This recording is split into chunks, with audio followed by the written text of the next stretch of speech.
Everybody wants to be successful just until they find out what it takes. If you want something in life, you have to do two things. And not letting the people around you tell you what your future should be or what it's going to be. Working doesn't mean anything if you're not creating value in the world. For you to stop accepting what everyone else is telling you, stop accepting what you can't be, and start becoming what you should be.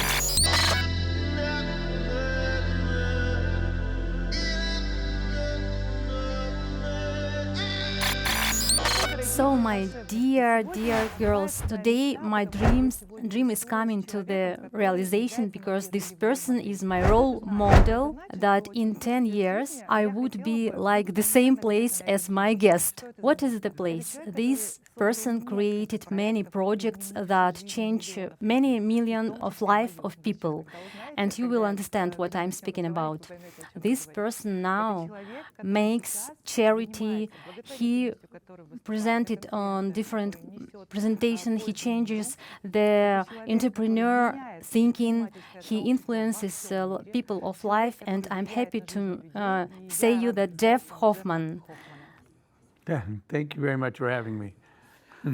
Thank you that you agreed, because for me it's a unique opportunity to come into your head and understand your secrets of your success. And for me, I think that for our audience, so as to intrigue at once of what kind of level are you, because you are the founder of site booking.com, and when I got to know, I had goosebumps, because this is one of my favorite sites, and this is such a great project.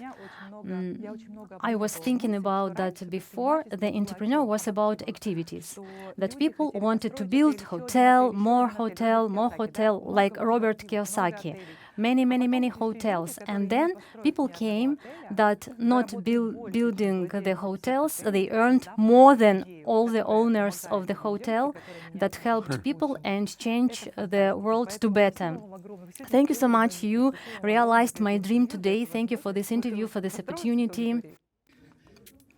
Okay, let's do it. I didn't give you the word. Yes, sorry. So where do you want to start? What will we start? So it will be a very unusual interview. I want to... I like that. That's why we're here. To learn something new. This method is Neurographics. This is one of the... By the way, this is one of the characteristics of entrepreneur. They want to know something new. Neurographics. Well, and especially about mindset, right? Learning something new, but mindset is so important to entrepreneurs, really to everybody. But it's a big factor in the entrepreneurs that are successful. Their mindset is a big reason they were successful. So when I heard about what you do and the Neurographics and the opportunity to find yet another new way to try to understand thinking and how you think and how your mind operates, yes, so you can understand it better and explain it better, I thought that was really exciting. Yeah, that's cool. So, first of all, I want to invite you all who see this interview to draw with us, because it will be very interesting for you, very useful, especially in the company with such a great man. You will give very good information from Jeff and also draw your aims. So, tell me, what kind of aim do you want to draw? It can be any aim, but measurable aim. You are like entrepreneur, you like to do measures. What works, what loses, what fails? Yeah, that is very true. About aims, about having goals. Everything for entrepreneurs is very goal-oriented, but, excuse me, you said especially about measures, right? Because an important thing is to set measurable goals and continue. Like I don't usually make 20-year plans. I make plans for what I want to learn and how I want to grow for this year. And then I make 3-year plans. What do I want to get done in the next 3 years? But if you can't measure it and you can't see the result, you don't feel like you're getting anywhere. So it's important to have short-term goals that you can feel like you accomplished. You can see them, you can measure them, and then you can look back and say, I moved forward a little bit. In fact, can I tell you a mental process that I always use? In school, I was an athlete, and one time our coach told us that we had to run, it was like a 10-kilometer run. And I said, I can't run that far. And the coach said, run as far as you can. And he said, you're physically fit. Why can't you run that far? I said, I can't do it mentally because I get bored, right? And I start thinking about how far it is, and my brain is the problem, not my body. And so he said, run as far as you can. So I said, I'll just run half of it, right? 5 out of 10 kilometers, and then I'll stop. But when I got to 5, I looked up and I said, well, I'll just run to that tree. On the road I was on, there were trees. And I said, I'll just run to that tree. And when I got to the tree, I said, I can't run 10 kilometers, but I'll just run to one more tree. When I got to that tree, I said, I can run to one more tree. And a little while later, I heard all my teammates yelling. And I looked back, and they were way back there. And they said, what are you doing? And I said, I'm going to try to run like 6 kilometers. And they said, Jeff, you're at 11 now. You went past us already.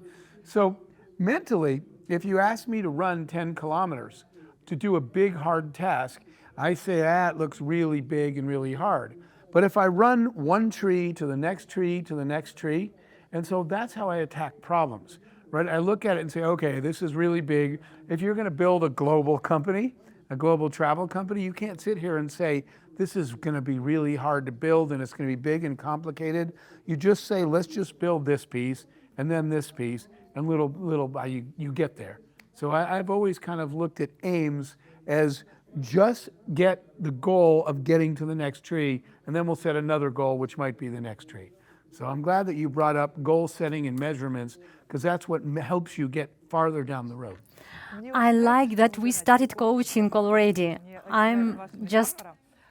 It's great. So let's make the aim, the goal, to draw one line, and then one more, and then one more, and then one more. Okay.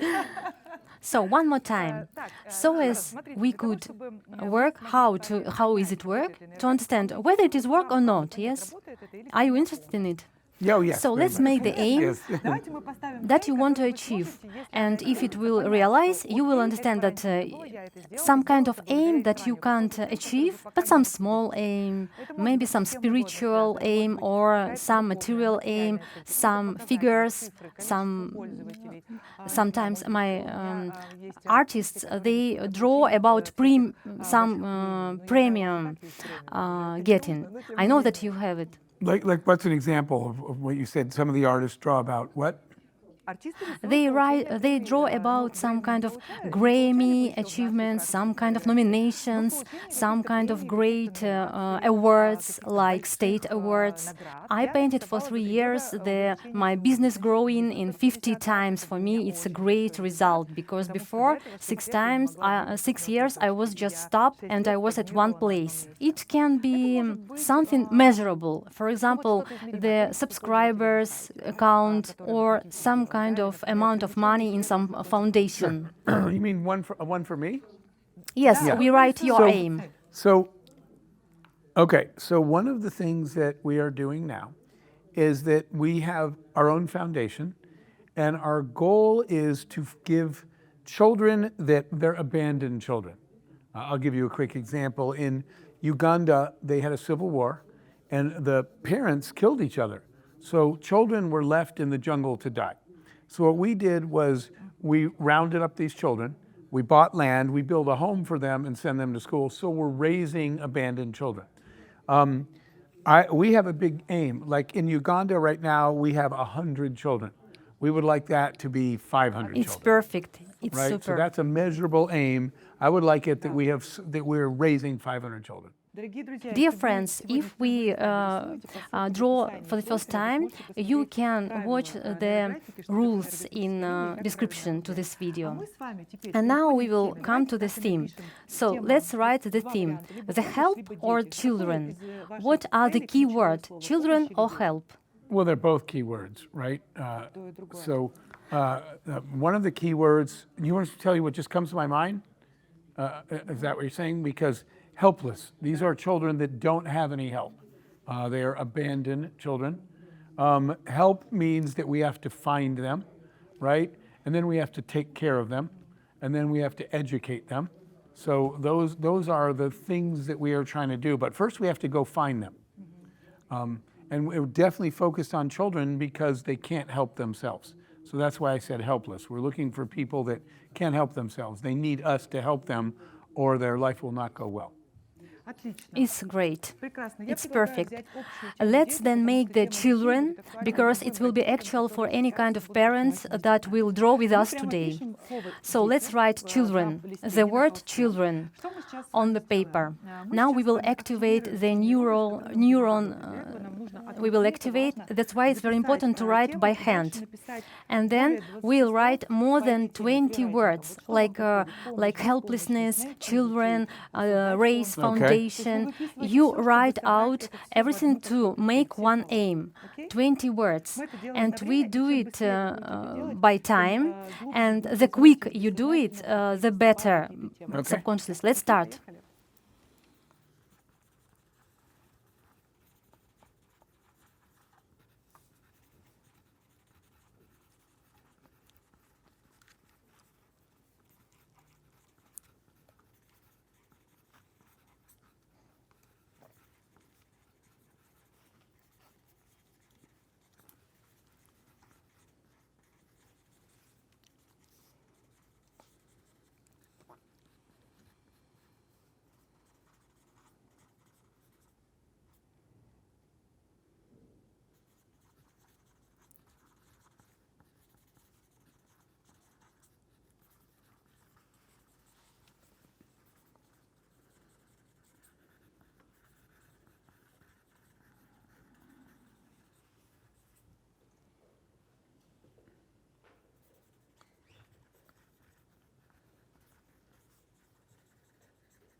Just 20? Okay. Stop. Yes, it's wonderful, great. So now we take away this paper, we activated the neurons system, and now we start to draw and we will speak with you. So on the paper, you make these lines that we discuss in different directions. You can make it from the up to down, or from down to up, from left to right, or from right to left. As more lines, it also influences result. The more lines you make, the more crosses will be. And each crossing is our inner conflicts. But please do from one border to another border. Like lines should come to some endless, like limit, no limit. And we draw as more lines, the better. You do it perfectly. You draw wonderfully. You said that you didn't, you can't draw. Yes, but this is how I write my name too, so it looks like that. This is your signature, yes? Unfortunately. Our doctors write, so it's yes, signature. it's kind of like a doctor. The people come to drugstore and can't buy drugs. That's great. Some more lines. As if you draw the whole life. Today you create the modern art. You will picture that will remind you about your aim, that this aim can be realized, that you make a big mission. It's great. So let's make one more line and that's it. Okay. I definitely need this one. And now our task is to draw a circle somewhere where the most crossings. so as to harmonize this conflict. You draw the circle. Somewhere you can make even several circles. So mine was circle-ish. So yours is a circle. Actually, it's not so important the geometry. The most important is that it is closed. You make a wonderful job. I'm proud of you. You said that you can't draw, but you draw wonderfully. So now we make such rounds, and I will ask questions that bother me, and that's why I meet with you. Can you draw and answer the questions? So Yes. let's start from your childhood, especially because we draw childhood. Tell us about your childhood. How important person's childhood? Do you think that in childhood there is a special basics that make a person successful? Am I supposed to keep drawing though? And what am I drawing now? Just so I You understand. round the corners. Do you remember I showed you the crossings? You should round the corners. You have a lot of crossings. 1, 2, 3, 4, all these corners. You make the round corner and you paint it. If you need my help, I will help you. Okay, so just color them in like that? Yes, you do correctly. Now, you see here, corners, corners, corners, you make the drawing. Everything should be like round. The main task of this drawing is to make everything round. So let's start with your childhood. Okay, so your question was about the importance of your childhood. And I think that your childhood can position you, can prepare you to achieve many things in your life. It can be the solution. For many people, though, it isn't always. For some people, it gives them a better opportunity than they had. Their childhood enabled them to be something that they became because of their childhood. But it's also something that for people whose childhood does not achieve that, it's also something that you can overcome. Your childhood might give you a better chance, but if it doesn't, you can escape the way you were raised in your childhood. In my childhood, I was raised in a community by a single mother who had 4 children and 3 jobs, and we didn't have any money or anything else.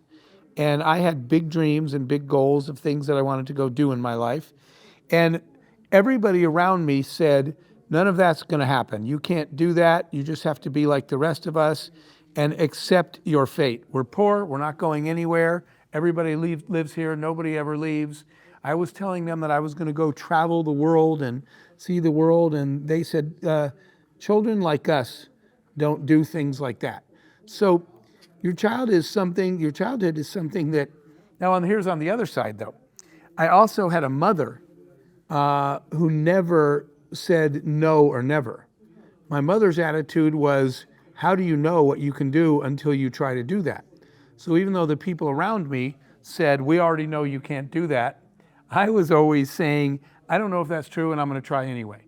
So that came from one part of my childhood, which was watching my mother always find a way to make things work and always find a way, even though I was in an environment where everybody said it's not worth trying, big dreams are a waste of time, just accept reality and accept fate. So, I was even as a child thinking that why do people accept reality instead of just creating it, right? Why are you, if the situation you're in, the life you're in is bad, why don't you just create a new one instead of saying this is just our life? So that's the environment that I grew up in as a child, was an environment of people just accepting instead of trying. And my mother would have said, why don't you just go try? My childhood had a very significant impact on my belief that I could live the life I wanted and my belief that I could go out and achieve things that everybody else told me could not be achieved. And what will be then? Because it's very interesting, because I'm also from the poor family. My mother also alone with my brother, this similar story. So what will be then? Internet, there is very few information, not in only in English. And for me, for example, it's very difficult because I don't know English. So you mean finding tools, resources? Yes, For yes. how? What will be then? Yeah, I think it's hard. But you know what else is hard in life? Winning is hard in life. Being the best is hard in life. So a lot of times I have something that I had written on my wall at home before, where I wrote down that everybody wants to be successful just until they find out what it takes. So people say, I want this big dream. And then they look at what you have to do, the hard work that you have to do to achieve that dream, and they don't want to do it anymore. So finding what you were talking about, finding those resources and finding information about what to do next and where to start, it's just hard. And so there are times in your life where I would just stay up really late at night because I wanted something, I wanted to learn something, I needed to get information. And so I just put more time in than everybody else. I tried harder and I worked harder. And part of that is learning to accept that everything doesn't always work. It's meaning accepting failure and rejection along the way. When I wanted to learn something new, when I went into the music industry after doing technology, I didn't know anything about it. And I couldn't find the information, like you just said, on the internet. So I started messaging people that I never met, just sending emails and saying, is there any way I could talk to you? And 99 out of 100 people don't answer. Or if they answer, they say, don't ever message me again, or they just say no. But if you keep trying, eventually one person says, sure, you can buy me lunch. And then you have one foot in the door. And that's what happened to me in the music industry. One person said, sure, why not? And he said, I'll go for lunch. And I think he didn't think he was going to talk to me that much. But as we started talking, he started saying, you know what? I should introduce you to my friend Bruce. And little by little, they were connecting me to knowledge and people. And all of a sudden, I was learning the things that I wanted. But if I had given up after 50 people didn't answer, after 60 people, if I had given up because 99 of them didn't answer and one did, I would have never found the solution. So you just keep trying, right? You just keep pushing. And it's kind of like this. This path didn't get me there. So I back up and I say, maybe I should have gone left, right? And this path didn't work. So I say, maybe I should have started here and gone this direction. So I kept trying different paths in life and saying, one of these has to work because I can see other people are up here at the goal and I'm down here and they got there somewhere. So there must be a way to get there. And what I keep doing is trying to draw different paths between me and the place that I'm trying to go. Eventually, one of them has to work if you just don't give up. You know, I'm admiring you. You are speaking so beautifully and you feel so deeply. I see it.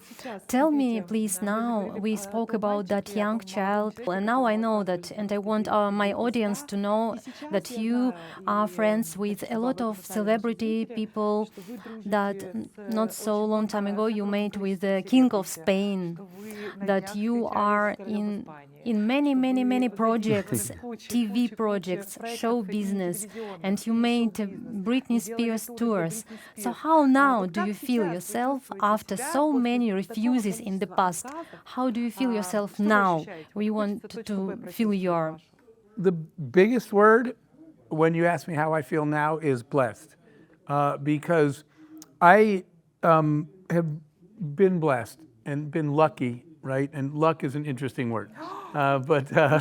Please stop now. So you think that you are lucky, that is just luck?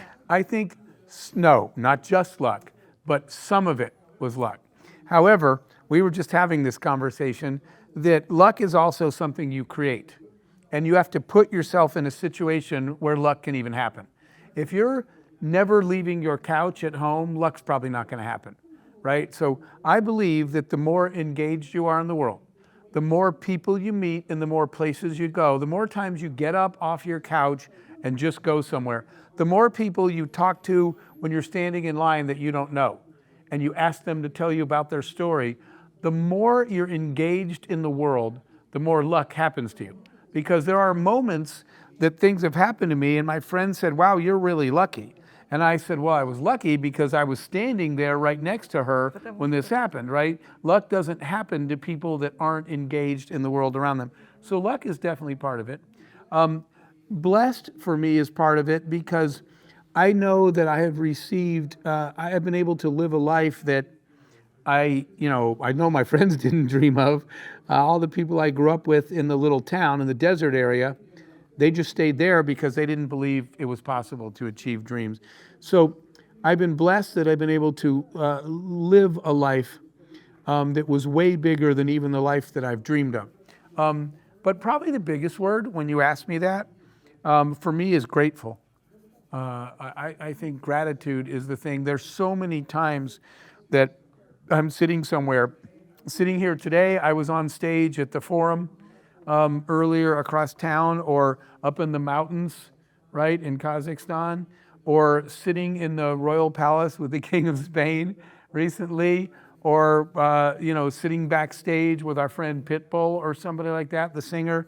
There's times where I look around, and I always take a minute to do this.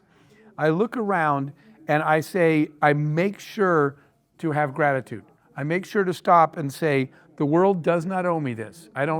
No one owes me the right to be here. The fact that I'm sitting with a king in a palace is an amazing blessing, and I am very, very thankful that this happened. Now, I don't believe it's all random, and I don't believe it's luck. I believe that just that. I believe that a lot of things that I have done, mindset and habits, put me in the position, right, that when I got that call and they said, the king wants to meet with you, there was a whole series of steps that had to happen for me to be in the universe at this moment right here to get that phone call. I recognize that, but I still feel the gratitude of the fact that I get to do something that I never dreamed of doing and people don't get to do. I think the gratitude's really important because it makes you go backwards and think, how did I get here? I do that a lot. A lot of times I did that in the palace, right, in Spain. I thought, why am I here? There's anybody else they could have picked. Why is it me? And when I sit down and think that through, it helps me reverse engineer. What did I do to ever wind up at this moment right now? And it helps me better understanding the thinking that worked so I can do it again next time. I hope that makes sense. You know, you are my first speaker who draw quicker than me. Now I understand the results you got. I will show you that here you can also draw, but you are very good. You are doing good job. Tell us the first successful project when you understood that you became entrepreneur. When did you understand it? Sure. So when I was a child and my mother was working too many jobs and trying to do the best for her children. And I wasn't an entrepreneur, but I understood that if you want something in life, you have to do two things. You have to be willing to work as hard as it takes to do that. Your work ethic has to be, you have to work as hard as your dream is big. But the other part I realized was that working doesn't mean anything if you're not creating value in the world. What value are you bringing in the world? Why does anybody care what you're doing? So you have to do something that people care about. And the first opportunity that I really had to do that, and again, I didn't know the word entrepreneur then, but that's certainly what it was. The first time that I got a chance to do that was I had a job as an engineer, and I didn't like it. I just was working for money every day. I just went and got a paycheck. And I thought, if this is all people are doing in life, just going to work so they can get a paycheck, why are we here, right? It just didn't make any sense to me. And so I quit. And when I quit, I was unemployed, no job, no money, nowhere to go. My mother doesn't have any money, so no one can help me. And I went to an airport, and I bought an airline ticket to go see a mentor. By the way, he did not know he was my mentor. This is the 99 of 100 thing. I was just going to try to talk him into it. If I go there, maybe he'll be maybe he'll admire my energy and determination, or maybe he'll just lock his door and call security, but I'll give it a try. So I was going to go see this mentor. And when I went to the airport, the line was really long because you had to go up to a person to check in, right? And a person had to give you a boarding card so you could go into the airport back then. And the line was so long, it took like an hour and a half. And so I missed my flight. And while I was standing there, I was thinking about the three things I just told you. I have a big dream. I want to travel around the world, right?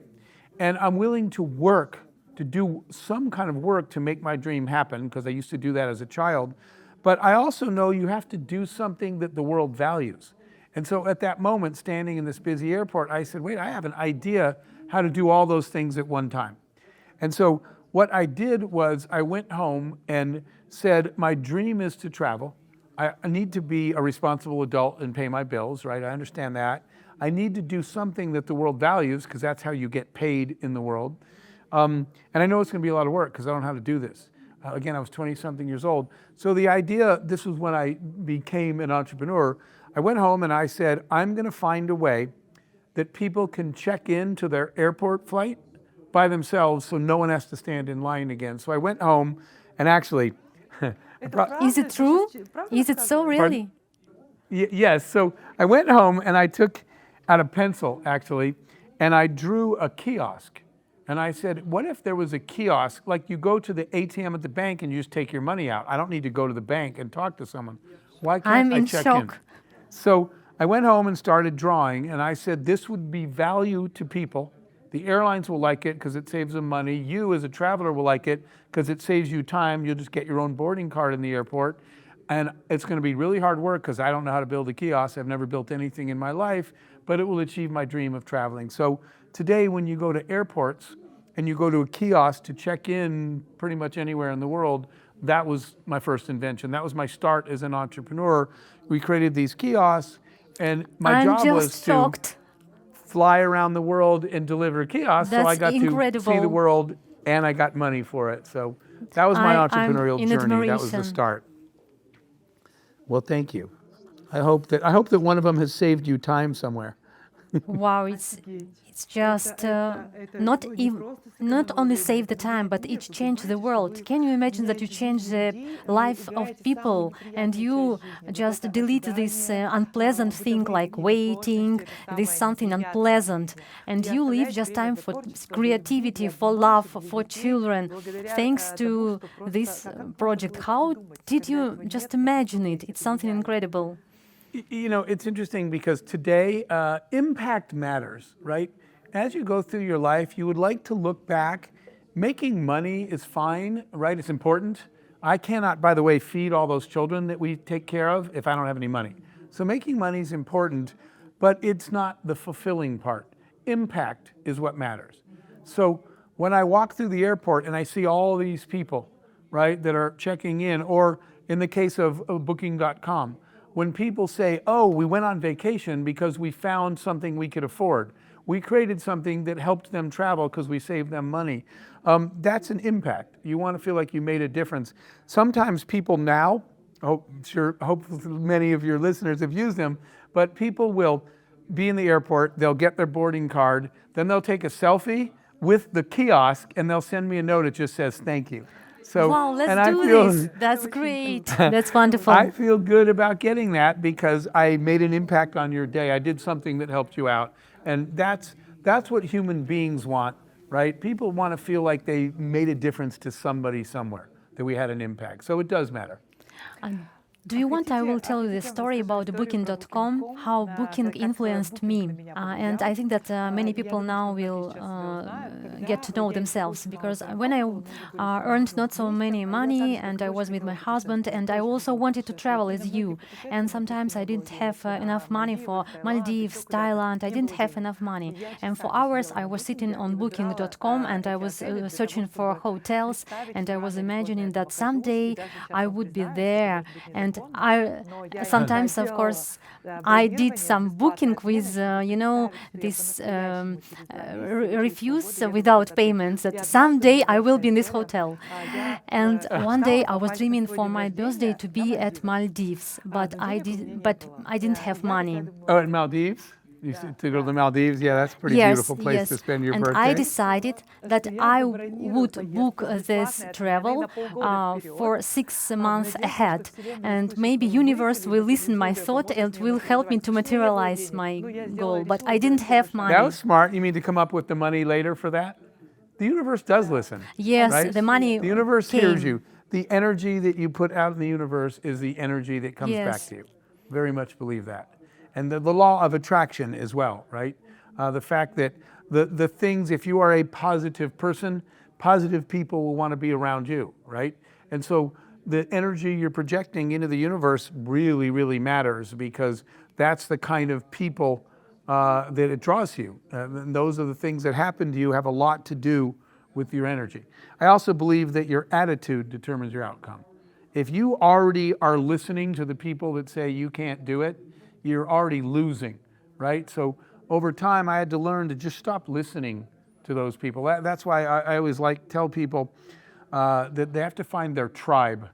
You have to find people that think like you, that have been where you're going, and people that when everyone else is telling you you're not good enough, you're not smart enough, it's never going to work, why can't you just be like everyone else? You need somebody that understands where you are, who you are, and what you're trying to do. Everybody needs a tribe. But a tribe isn't always next to you. A tribe is people you have to go find. One of the other things I wrote on the wall is that we get our advice in life through proximity, but not relevance. So the people around you are the ones telling you whether you're good enough or not. They're giving you all this information, and the only qualification they have is proximity.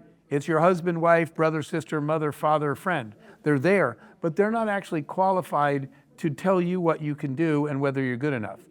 Because they've never done that thing. You're not trying to be them. So you have to find relevance in the world. You have to go find people that you say, I want to be like that person one day when I grow up, no matter how old you are. And that person, those people you collect as your tribe, even if they don't live in Kazakhstan and they live in any other country, you have to make those connections on your own and find a tribe of people that understand the way you think. It's not easy.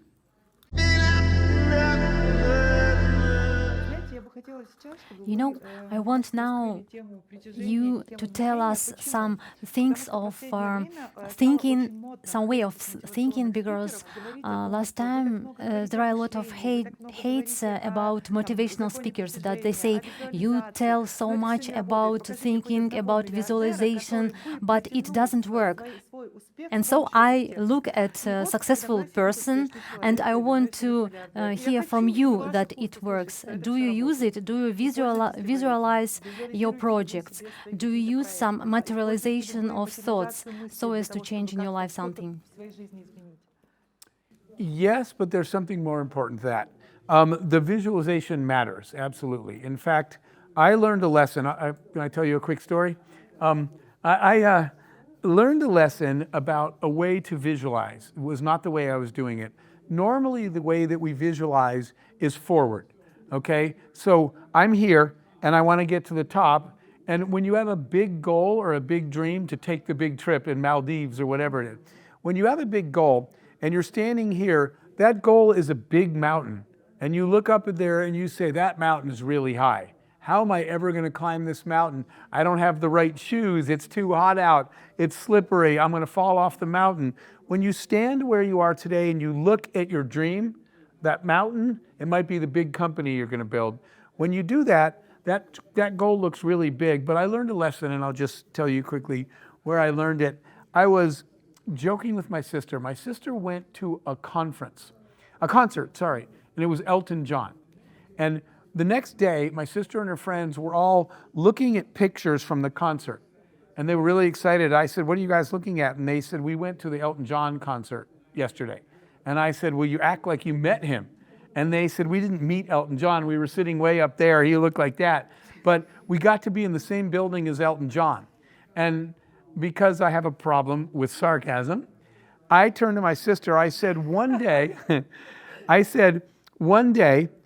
when Elton John and I are good friends, I will tell him that you like his music. Well, they all started laughing.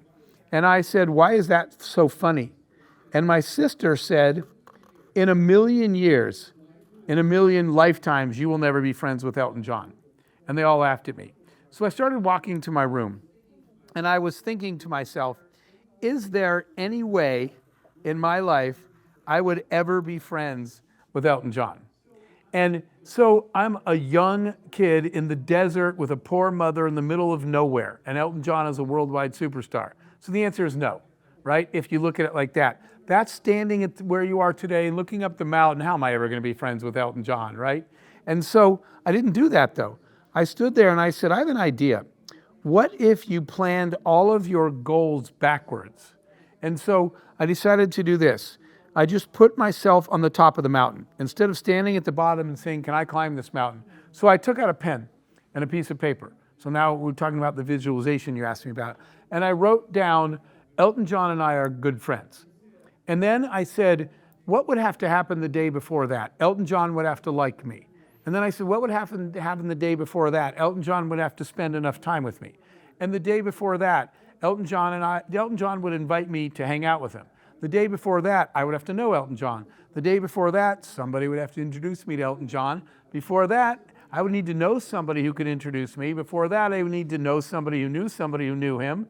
Before that, I would need to know somebody. I would need a reason that person would take my phone call. I said, wait a minute, now I'm getting somewhere. What reason, the day before that, I would need to have done something that people in the music industry want to talk to me? And I said, wait, now this is a plan. So I made a path backwards the day before that, and it came right to my feet. And I said, now it might be one in a million, but one of these paths is me down here and Elton John up there, and I kind of stepped backwards. So now I always envision my goals backwards. I say, okay, today I have a big successful travel company. What happened the day before that?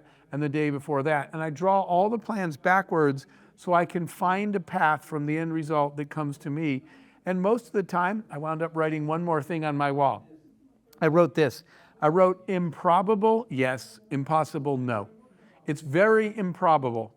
It's not probably going to happen that Elton John and I are going to be friends, but it's not impossible because one of those many lines led back to me. And so I'll just tell you guys for fun, the end of the story. I was backstage when I had started my music company. I just wanted to ask. I was backstage with Elton John, and we were doing concerts to raise money for charity. And it was just a funny moment in my life. This is many years later, because my phone rang, and Elton John said, come on, Jeff, go out on stage and introduce me. And my phone rang, and it was my sister. And I said, can I call you back? She said, why? I said, I'm at a concert. And she said, doing what? I said, well, it's my concert. And she said, I mean, your concert? I said, I produced a concert with a friend of mine. We're about to go on stage. She said, with who? I said, Elton and I are doing a concert. And then I remembered all of it. I said, oh my gosh, after all these years, I'm actually standing on that mountain that way back. I only remember, my sister didn't remember. Wow, but I remembered that's impossible. Then How many years? years? How many years ago? Oh, that was probably 20 years later or more. Probably, I think it might have been, yeah, that's probably right. It's probably 20 years later. It's he incredible. and I were friends. It's incredible. So never say improbable is okay. The odds are low, but impossible, don't let that word into your head, right? Because if you leave even a tiny bit of, even one of these lines might get you there, you'll never, that little bit that you leave the door open leaves a little bit of light that you can constantly see. Every time something would happen that was on my list of ways to get to Elton John, I would say, oh, wait a minute, that might be the person, right? Because I knew what the plan was. So I never let that out of my brain, and that was the visualization. There was always a plan there. But one more thing, the important thing is plans don't do much. Visualization doesn't, work does. So the other thing that was written on my wall was, ideas are welcome here, but execution. What is the wall? Tell us about the wall. It's just a wall that I have. It was my office, but now they're written on the wall at home. But what I wrote, but this was on my door as a CEO. I wrote, your ideas are welcome here, but execution is worshipped. Everybody has an idea, but nobody just picks up a shovel and starts digging. We know that you don't know how to build a music company, just start trying to build one. We know that you don't know how to build a travel company. I have no idea how to build a kiosk. So I just started building one. And one of them caught fire and the whole building I thought was going to burn down because it was so wrong. But you know what? We were trying. We weren't talking about ideas, we were executing. And every time we tried again, we got a little smarter and a little better. And now the kiosk works and Elton and I did concerts. People just need to execute and get up off the couch, fantastic. stop wondering about it, and build something. Do something. It's very inspirational what you say. Tell us, did you have some fails, some bankrupts when you became adult already? That you did everything correct, but then failed? No, we definitely failed. I had some ideas. So here's the problem. Success can be misleading. Success makes people think they're smarter than they are, okay? Success makes people, you see your picture in a magazine and you say, oh, I must be really smart. That's very dangerous. The day that you think you're really smart and that you start believing your own stuff, that's when you stop listening to the world and you stop listening to other people and you stop learning and you're over. You're done when you do that. And so that's the mistake I made. That kiosk company did really well. So later I had another idea for a company and I went and built the company because obviously I must be good at companies. This is the mistake I made. I looked at my success and said, maybe I'm smart. And so at the beginning I listened to other people because I had no reason to believe I was smart. But then when something worked and you look at the results and you say, I must be smarter than I thought, that's danger, right? And so when I did that, my next idea, I said, I'll just do this idea. And I started building it and I got everything wrong. I didn't understand the customer. I didn't understand the market. The business failed. And the reason was when you think you're smart, you stop listening to other people and that's when you stop growing and learning. So I failed more than one time on business ideas I had. And the main reason I failed is because I wasn't listening to the world, which is how I got there the first time. You have to listen to the people in the airport who are complaining. Right? You can't just say, I know better than them, I know the answers. But definitely had failures. Failing's not fun. But part of the DNA of an entrepreneur is people always ask me, how do you deal with failure? And I say, it's this really scientific formula, get over it, right? You keep talking about it, you're looking for some magical recipe for dealing with failure, just get over it. I used to tell my team, if we fail on Friday and we close the company, you can go get drunk Saturday if you want. Sunday you can cry all day. But Monday morning, shake it off, get over it, and come back to work ready to go because we'll try something else. There's no magic formula for dealing with failure. It hurts, it is not fun, but you have to get over it. The sun rises tomorrow, everybody else is still working, the world doesn't care that you're laying at home crying. You have to get up and do it again. I just want to show you the pair of crossings that you left. Oh, You show did me. great. And the second, and we are coming Oh, to thank the you. already color drawing, and you do very good job. You can mix conversation and drawing. I want to ask, and I know that you have mentorship where you help entrepreneurs. You are in the Soviet of Directors or some help in consulting companies. I have a question. Is any kind of person can become part of this mentorship, or is it only for a big entrepreneurs, or maybe it can be for small business? And also, is it important to be a part of mentorship of a big or some project? Our focus, I'm involved in several different organizations. The main one that I'm chairman of is called the Global Entrepreneurship Network. We are, as I think I might have mentioned, but we are on the ground in 200 countries teaching entrepreneurship. So that is open to mentorship for everybody, but we don't mentor, in that organization, we don't mentor big companies. We mentor entrepreneurs, solopreneurs. You might be an artist. You might be a speaker. You might be a streamer or a blogger, right? You might be building a company like I did, a travel company, a medical company, small businesses, innovators, and entrepreneurs. That's who we try to help. I'm part of another organization that offers mentorship that is called the Unreasonable Group. And at Unreasonable, we do the same thing of mentorship, but we're only focused on social good. You know, the United Nations listed 17 goals to make the world a better place. And so if you're working on one of the 17 things, feeding the hungry, bringing clean drinking water, educating people without educating, providing energy to people that have no access to it, any of those goals, we mentor those people as well. So I think you asked me this, I think it's important for everybody to have mentorship. I didn't have it at the beginning, which is why I do it now, because I know what it's like, right? When you make a mistake and you think, somebody could have saved me from this mistake, right? I'm laying on the ground bleeding in the wreckage and I'm thinking, why didn't somebody tell me there's no bridge on this road? And I turned and I crashed. Mentorship's important, but I did learn one valuable lesson about mentorship. When you get a mentor, you tend to think that a mentor is somebody that's in your industry, right? If I'm want to do airline stuff, I need a mentor in the airline industry. That was wrong.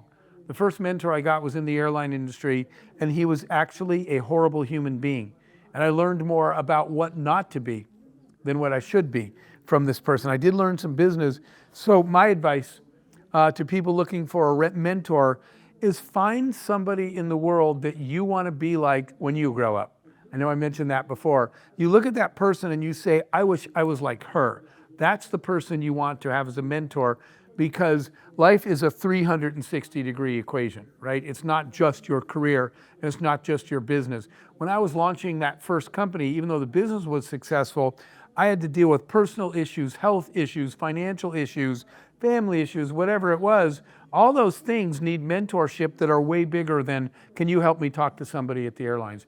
Find somebody you want to be like one day and find that person as a mentor. It's invaluable. Oh, thank you. Okay, but if someone from my audience, my listeners, or me, can we also be in a mentorship? Where is this email where I will write 99 times? Okay. My email is just my name. It's jeff@jeffhoffman.com. It's just my That's name. great, wonderful. And on Instagram, it's speaker Jeff Hoffman. We But are it's just Jeff at down in the jeffhoffman.com. commentary. We will make put all links. Okay. So you are really can take any kind of projects, or you have some choice. I'm very interested. It's not like some rhetorical question. No, it's broad across all industries or types of projects on purpose, because we want people to share what they know and what they've learned across different industries. So it's about collecting best practices. So it's not specific industries or projects, it's all kinds of projects. That's great. I have also the list of questions I want to ask, and I'm afraid that I can forget something. I will look at it. Now we are coming to the next stage. Now we make the rounds of the corners, and now we will use colors. Colors is also very important. We have markers, we have pencils. The main thing is to connect. We have many some kind of cells. One cell, another cell, three cells. Now we will connect it in some abstract shapes with one color. For example, you take this part and you make it pink or violet. Don't make mosaic. What does it mean? Like, don't make this red, this green, this blue, like different, many colors. Don't do this. What we do, we connect neurons that we created right now in one new neuron node. So you choose color by yourself, or whatever you want. And another question. I'll watch you first. And I have one more question. What do you think about crypto money? Do you believe in it? Do you work with it? Because you are in this theme in the world. You speak with a lot of entrepreneurs, are influenced by this project. We want to know your opinion. Yes, so here's what I think. We live in a world that has a lot of frightening instability. We see the wars going on, Israel, Palestine, Russia, Ukraine, etc. And we see governments establishing really big control. An example of was, and I don't remember now which country, and I'm not sure if that was Egypt, but somebody there explaining to us that they had a certain amount of savings, all of their savings for their whole life. And when they woke up the next morning, the government devalued the currency, and the family had 40% of the money they had when they went to sleep the night before. because the government just completely changed the currency because they wanted to change the currency. In the same way that we've seen over the years, for example, China just changed the business tax. All of a sudden the taxes are way more than they were yesterday, and the money that you have, all right, I'm getting orange. But I mean on my arm. Did we It's okay. put the color on your shirt? No, it just means that I'm part of this cell now. See? I'm Yes, orange, that's I'm part of true. this That's cell. true. It's okay. So the government changed the rules at once. Yeah, so the cryptocurrency, the focus of it was never about money, it was about freedom and independence. People that are working hard their whole lives to make their money, right, and to create their savings, don't want to be in a situation where I can wake up tomorrow and the government can just decide they want to change it. The part I believe in crypto is that it provides a level of security where people have some control over everything they've worked for their whole lives, and they're not arbitrarily under the control of a government that can change things that because it's better for them, that aren't better for the people. So yes, I'm a believer in things like digital currencies because it provides more stability and protection for people against unstable governments, which just happens to be a reality now. But do you have crypto wallet, or you just reflect about it, or you use it? No, I do. I am not at all a major crypto investor. There are a lot of people that are very deep into it, but I do have a wallet, and I have done a little bit, and I've done some things that I had to buy with crypto or get paid in that. So yes, but no, I'm not an expert in it, and I'm not a major player in that space either. I have such a question. I know that you invest a lot in startups. How do you understand what kind of startup to choose? Do you feel, or maybe you have some special measures, or you have some Soviet Union who decided, yes, this is a great idea or not? How to understand this idea is life? Does it have chances or not? Can it bring some useful things to people? Okay, so I think that part of it is experience, right? The more you've built companies and the more that you're out there working with businesses and seeing which ones work, the more experience you have, the better, the faster you are at looking at a company and saying, I don't think this one's going to work for this reason, because you've seen it before. But the biggest part of the answer is two things. One is the people. Right? The idea, we've seen many great ideas with entrepreneurs that we would say, that's a really good idea. It's too bad that guy can't do it, because they don't have the right team. So when you have the right team that has the right DNA, the right environment, the right everything, the right characteristics, that's one of the biggest things we look at, is whether or not the idea is good, are these people that can execute that idea and deliver it? So that's a very big piece of it, is the team. And the other piece of knowing whether things are going to work is similar to something I said earlier. The more time you spend in your office, the less you know about the world. The more time you're out in the world, people always ask me, why are you in Spain this week and then in Kazakhstan and soon I'm going to Moldova? Because the more I'm out in the world and see the way the world really works, the more likely I am to say that solution will work for that problem. You have to be engaged. You have to be out in the world. You have to be talking to people and seeing what's working and what isn't working. And so I think we're better at it because, like I said, our nonprofit's in 200 countries now. And because we're out there all the time, we've seen a lot of the problems, we've seen a lot of the solutions. So I think that that's a very big piece of it. So also I have a question, just a simple one. Tell us about your simple life. How does life of a common person change when he achieves the financial freedom? Because some people just go to entrepreneur to get this financial freedom. Tell us about your day. They do, and they have that right. And I won't pretend that when I first had success or financial success, that kiosk company, we sold the company. And we sold the company for millions of dollars. And I did the thing that I thought I was supposed to do, because it's what everybody else talks about, which is I bought stuff. Yes. And all my friends, by the way, Tell us about it. my friends were all telling me, build a big house. My friends were meeting with an architect and designing. They actually called the house, I was like traveling most of the time. My friends, I was like, why are you meeting with my architect? We're designing your house. I said, okay, but it is actually my house. You're not gonna live there. They said, we probably are gonna live there as much as you'll let us. They wound up calling it Chateau Hoffman. Because I said, well, you're like building me a castle. I don't need anything like that. So, you know, I bought things because when you've been poor your whole life and then you have money, it's just being honest. One of the first things you do is you go buy things. And that's not a bad thing. I don't hate that. But you know what winds up happening? When you can't have something, you really, really want it. And when you get to a point in your life where you can have whatever you want, it loses interest, right? All of a sudden, I might see a fancy car, and I would think, oh, I can afford that, but I don't really care anymore. The fact that I know if I want to buy it, I can buy it was actually enough. I stopped buying stuff because I was like, it's good. If I want that, I can have that. But you know, having one more car does not actually make you happier. So I went through that.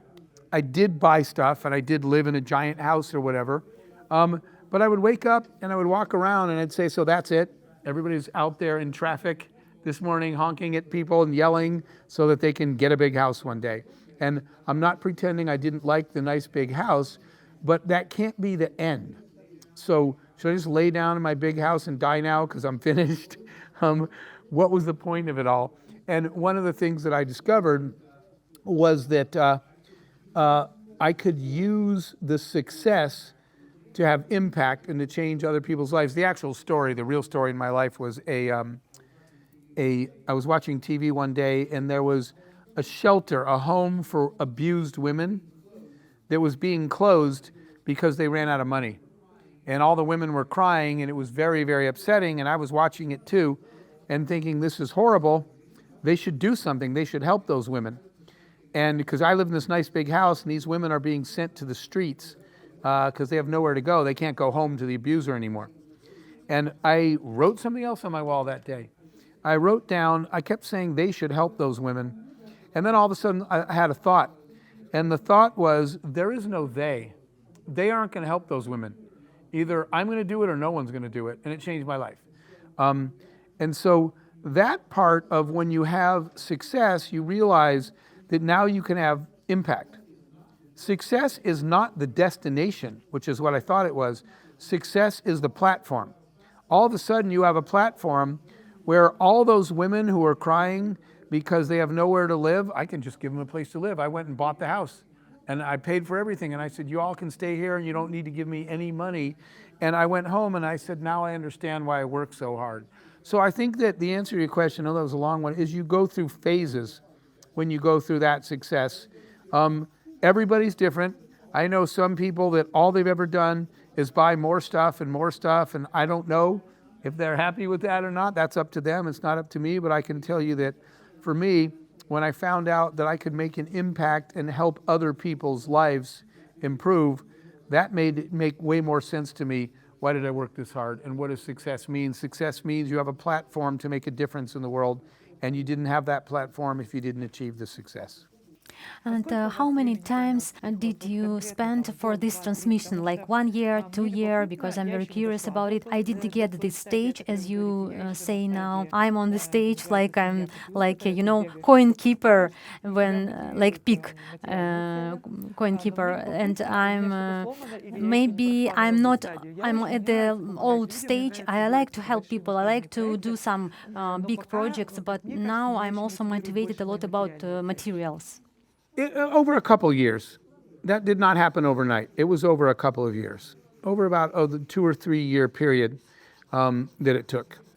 And but now? Again, understanding that everybody's different, but yeah, over a couple of years, 2 or 3 years. When you have everything possible, everything you can dream about, what motivates you to wake up in the morning and come to office where you have this famous wall that we talk about today? What motivates me now, you know, people ask me sometimes, where do you get your energy from?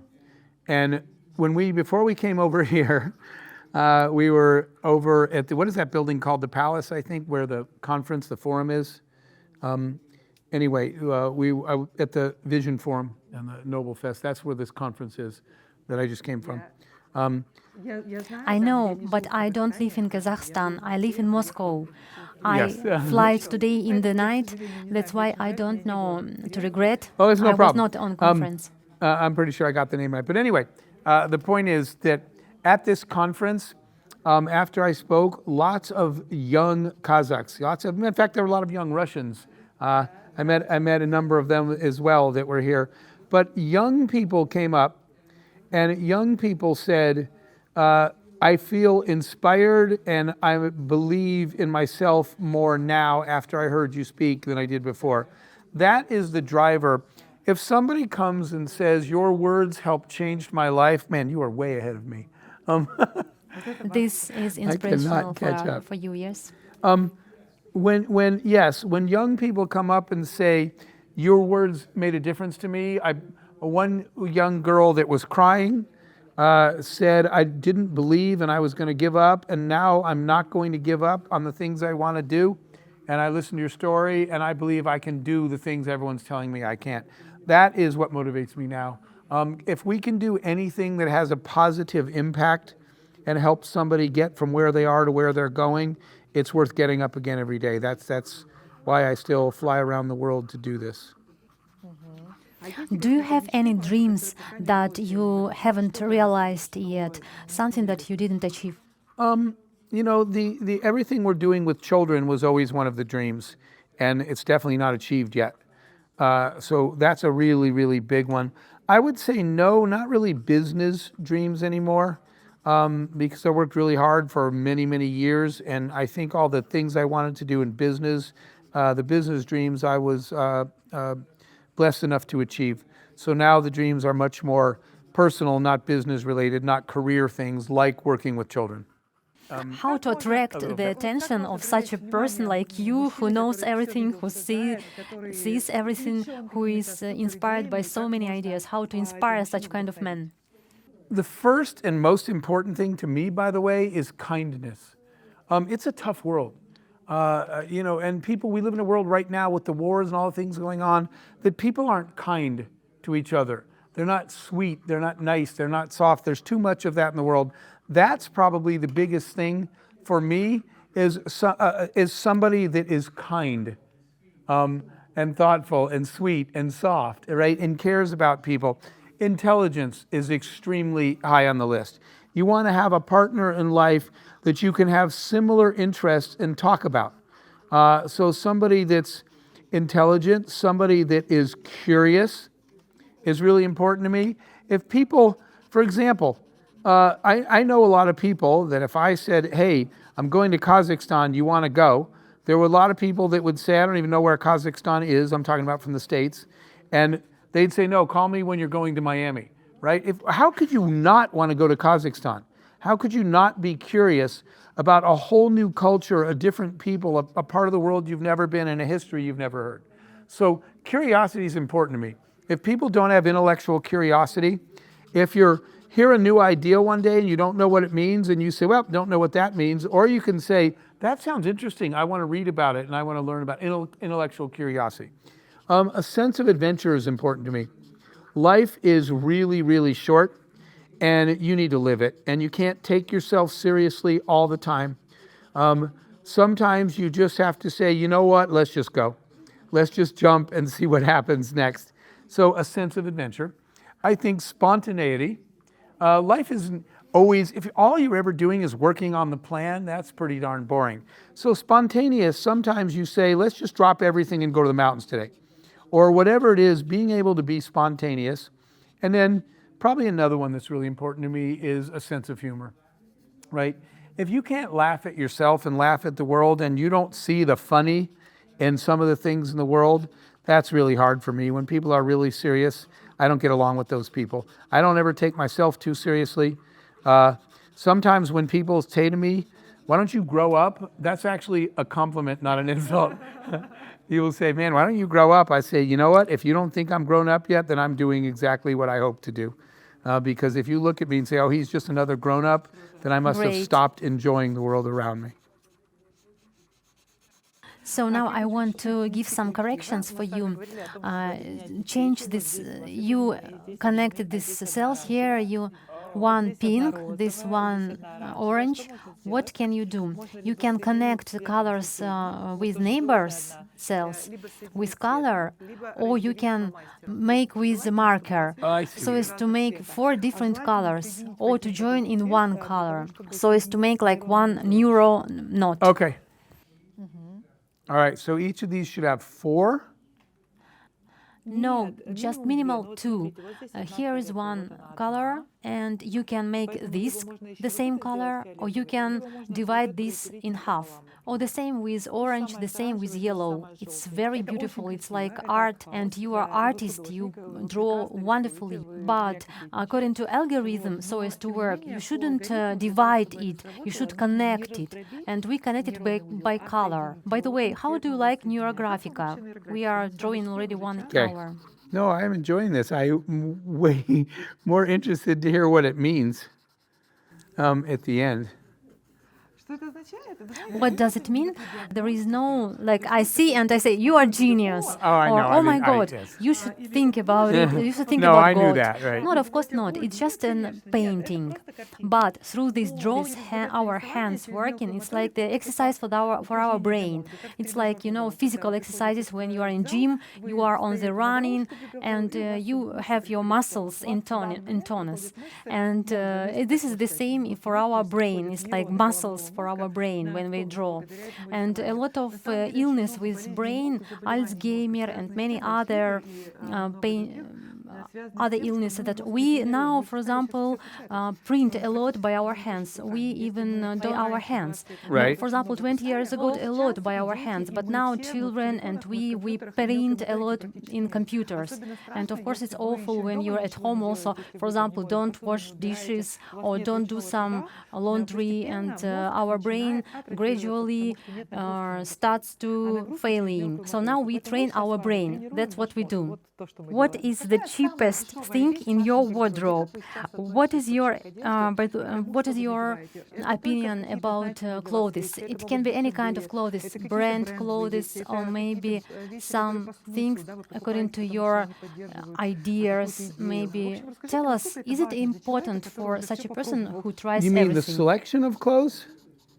I want to make sure I understand Just the question. clothes, maybe your watch kind of item Yes, that so around you. Yes, it is important. Clothes, fashion, style is important. It's important for a couple reasons. First of all, it shows respect for everybody else.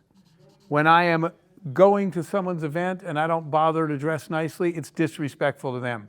If they prepared a nice evening and I don't dress nicely, I think that is being disrespectful. So dressing appropriately shows that you respect other people, that you're not just thinking about yourself. The other part about it is that it changes the way you feel about yourself. When you look in a mirror and you say, I think this looks good, you feel better about yourself. I think it improves your self-confidence, which affects your performance in everything. If you look in the mirror and you say, wow, I really don't look good, it's already changing your psyche a lot. So I do think the clothing, now, although I have never been a person that loved dressing up, but, you know, for example, the suit that I wore to meet the king was custom made by a designer in Miami, right, that made That's the cool. suit, sent the suit. The suit that I wore when I was on the red carpet at the Grammys was a designer suit, right? That was a Marc Jacobs. I specifically picked the suit. I said I need to be respectful of, but it matters. Like I said, most of the time I tend to dress comfortably because I want to be free. I'm talking about when I'm like at home or just at work by myself, and I want to be free to be creative, and I don't want to think about that. But the answer to the question is, I think it matters a lot. So now there are just some small steps to finish showing now, and I will give you the marker and you will repeat after me. So from any kind of place on our paper, we make the very thick line, and it creates the feelings that we have like 3D painting, kind of really relation, but sometimes it also gives some outside energy. It's like the energy of universe, so as to attract in our projects that we draw about children, yes? So we make this line, neurographical line, it's not straight. And after this, we are making this around, like it should be put in this drawing, like very organically. And after it, So a new line or follow one of these? it can be, take this marker because it's more brighter.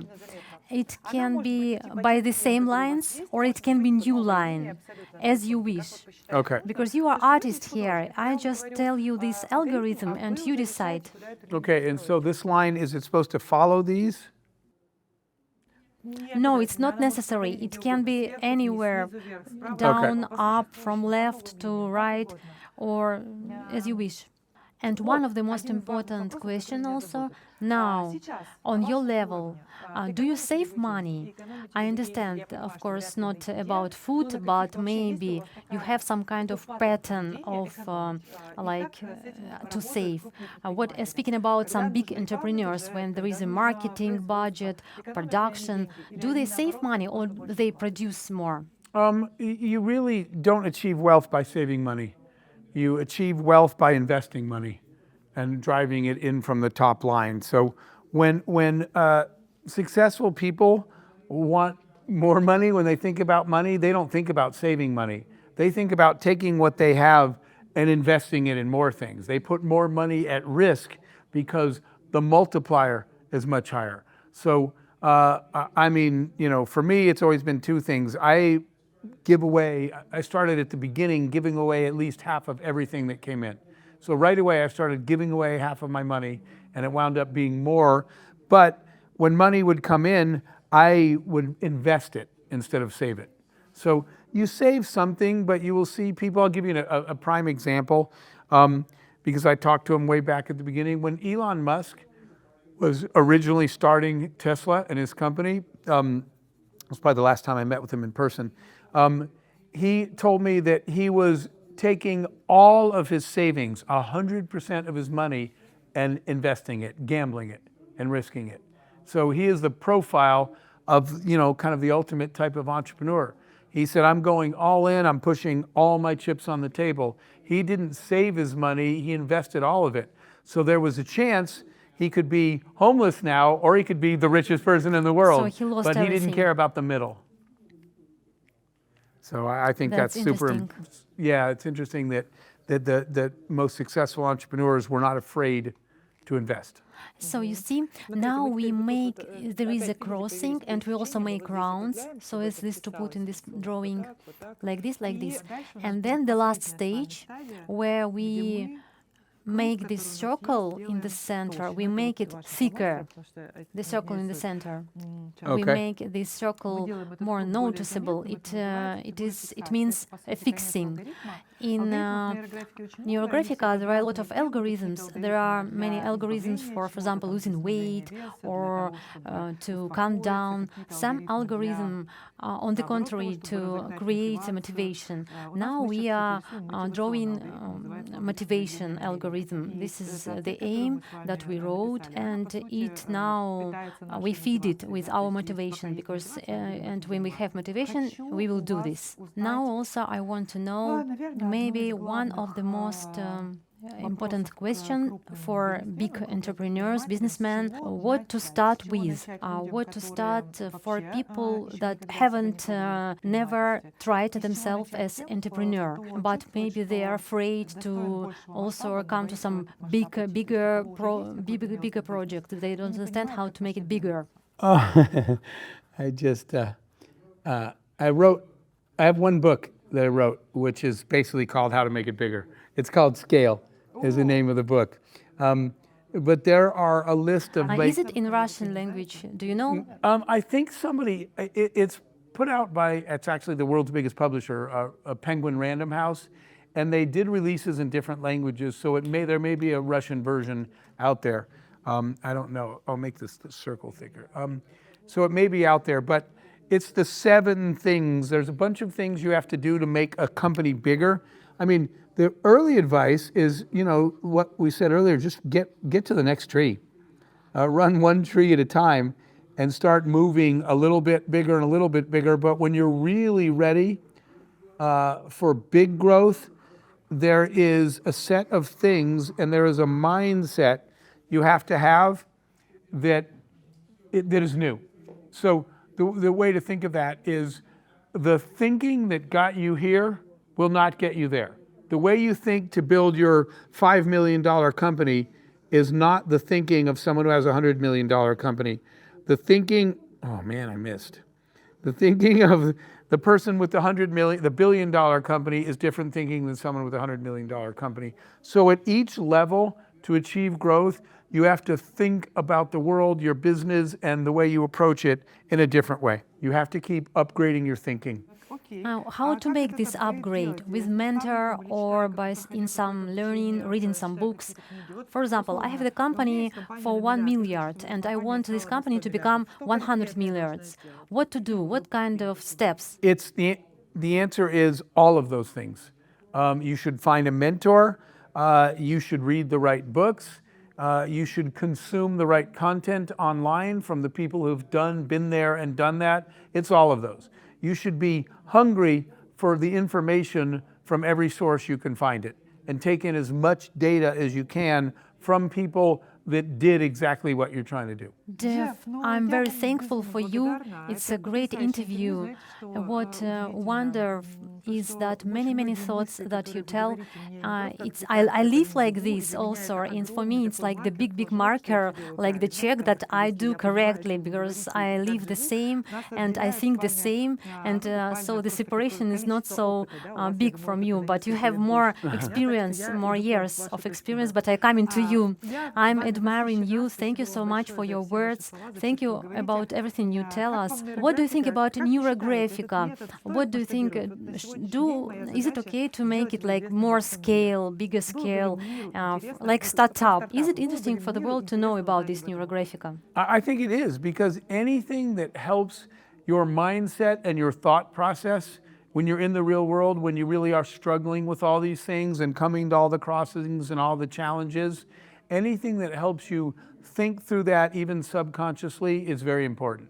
So yes, I think you should continue to grow this and introduce it to people and help them with that. Most people, the place they're stuck is not in the real world, they're stuck in here, right? They didn't get where they were going because of the story they're telling themselves and the way they're thinking. So yes, I believe that this being a tool to help people subconsciously think through those things and find paths that get them to where they're going is really important.